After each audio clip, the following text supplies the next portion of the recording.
Kemarin sore, komedian Yadi Sembako hanya bisa terpaku membisu dalam duka atas kepergian ayahanda tercinta di usia 67 tahun. Almarhum Ishak bin Ahmad menghembuskan nafas terakhir di pelukan putra kesayangannya, Yadi Sembako. Padahal Yadi mengaku sebelum dilarikan ke rumah sakit lantaran sang ayah mengerang sakit, ia masih sempat bercanda dan berbagi cerita di beranda rumah. Sayang, tidak ada manusia yang bisa menebak kapan ajal menjemput. Lantas, almarhum Ishak menghembuskan nafas terakhir dengan tenang dalam pelukan Yadi. Lalu apa penyebab meninggalnya ayahanda Yadi Sembako?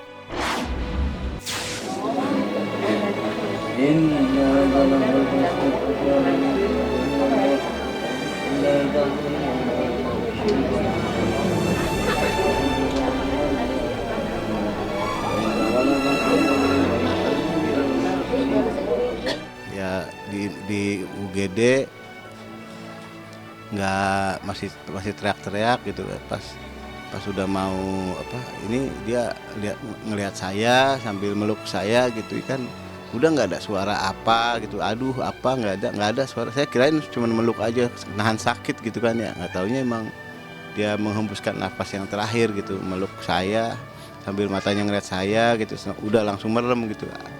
Langsung deh tuh dokter baru dikeluarin cairannya gitu kan, udah napas di leher gitu, dikeluarin cairannya nggak bisa juga, udah habisin di situ kayaknya gitu ya. Pas meluk saya itu saya kira beliau menahan sakit gitu kan, beliau menahan sakit saya kira gitu, sampai tangannya di sini saya yang kanan yang satu tuh keranjang seakan-akan pegangan dia gitu, kencang banget. Ini sini saya gitu kan, saya kesini biar apa saya yang saya, kenapa Pak sakit Pak, nggak ngomong, matanya ngeliat saya aja, ngeliat saya gitu kan, dengan udah coklat gitu ya, udah ngeliat saya gitu, nggak ngomong, nggak bilang aduh apa, nggak gitu, langsung plus aja hilang.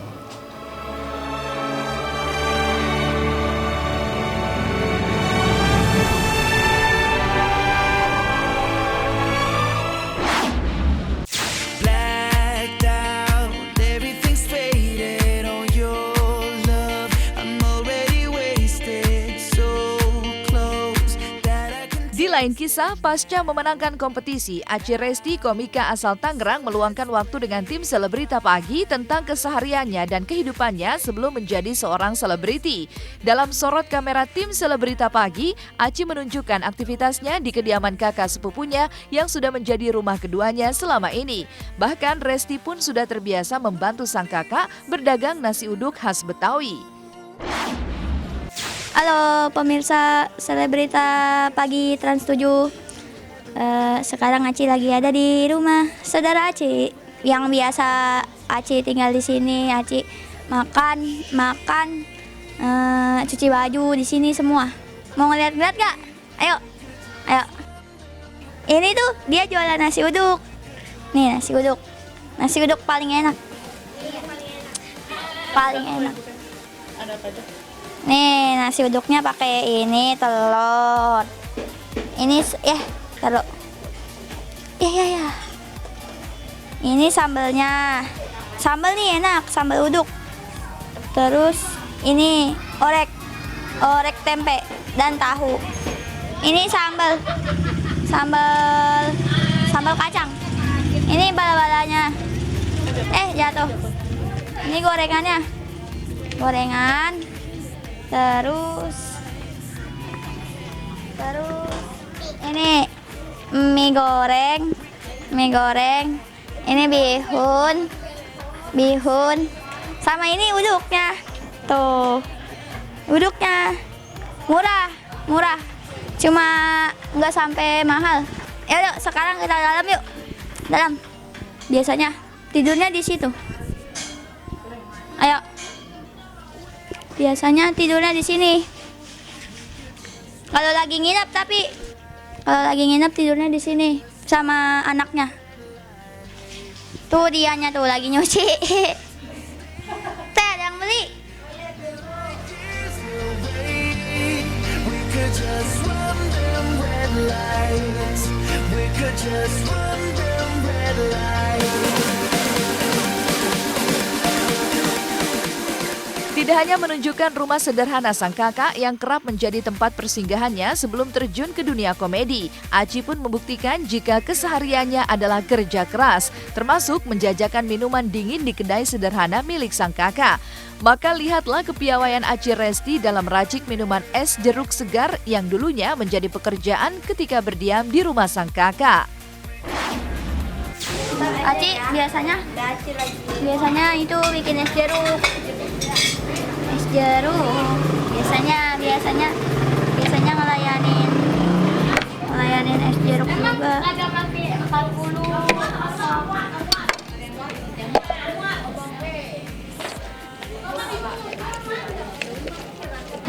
Kalau kemahalan di sini nggak laku. Kalau kemahalan di sini nggak laku. Pada nggak mau beli. Gulanya.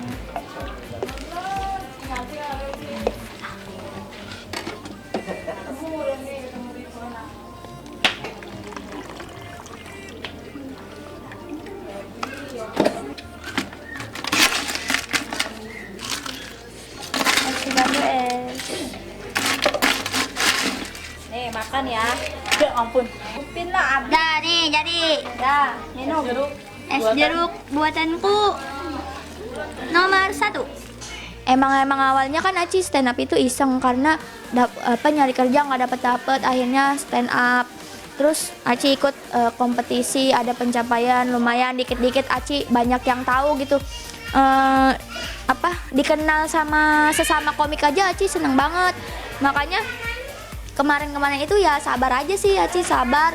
Ikhlas ya udah, emang kalau misalnya hasilnya begini ya udah begini, kalau hasilnya begitu ya udah begitu. Yang penting kita udah usaha, kerja keras sama doa sih, ibadah gitu. We could just run them red lights. It's too hard to sleep. I got the sheets on the floor, nothing on me. And I can't take it no more. So 100 degrees. Di sela-sela kesibukan tampil di acara-acara televisi dan juga panggung pertunjukan di sejumlah daerah, para personil grup band Govinda yang terdiri dari Ivan, Ade, Lucky, dan JJ masih menyempatkan waktu untuk ikut ambil bagian dalam pemecahan rekor dunia muri bergoyang Zumba di Kemayoran, Jakarta Pusat 9 Oktober mendatang. Bersama kurang lebih 15.000 warga, Govinda, Maria Kalista, dan artis-artis lain akan menggoyang kawasan Kemayoran dengan goyang Zumba, yaitu jenis senam fitness terbaru yang berasal dari Kolombia. Lalu seperti apa persiapan para personil Govinda menjelang ikut serta dalam pemecahan rekor dunia muri tersebut?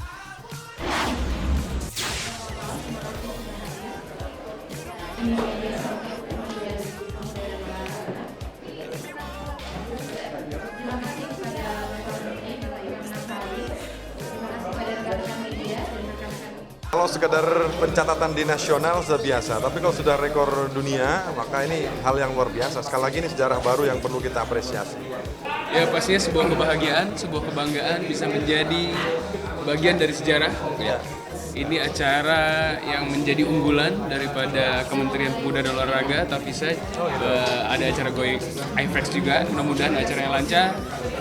Acara ini memberikan manfaat positif buat masyarakat khususnya pemuda di Indonesia. Amin. Untuk mensosialisasikan hidup sehat dengan olahraga yang baru ini gitu ya. Karena kan kita kalau misalnya bicara olahraga, lari, berenang, ada yang nggak bisa berenang, kayak aku nggak bisa berenang. Terus kalau mau lari juga kadang males. Jadi mentok gitu. Ya udahlah, kalau olahraga ya nggak bisa olahraga yang tradisional gitu kan. Nah jadi dengan adanya Zumba ini happy, kita dance, kita dengerin musik, ditambah instrukturnya juga seksi-seksi, cantik-cantik. Ya kita akan datangin instruktur dari Brazil, dari Amerika, dari Barcelona. Wah, banget kok.